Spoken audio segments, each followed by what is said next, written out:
তো ঝটপট বানিয়ে নিই সাবু দিয়ে কাঁচকলা দিয়ে পকোড়া। প্রথমে কাঁচকলা আর আলুগুলো সেদ্ধ করা আছে ওগুলো দিয়ে দিলাম জামাটির মধ্যে, আর সাবুটা ভিজানো ছিল জল দিয়ে, ওইটাকে নেড়ে নিয়ে নিলাম সাবুটা।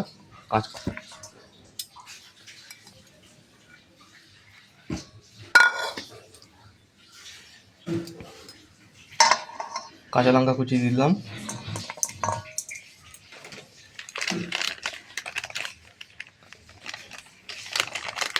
অল্প সিন্দুক লবণ,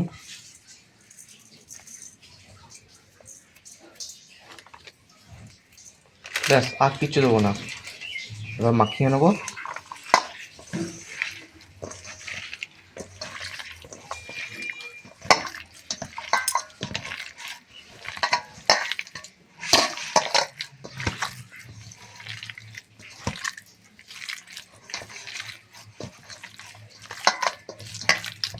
আমাদের মাখানো হয়ে গেছে, এবার তেলে ছাড়বো। আমাদের তেল গরম হয়ে গেছে।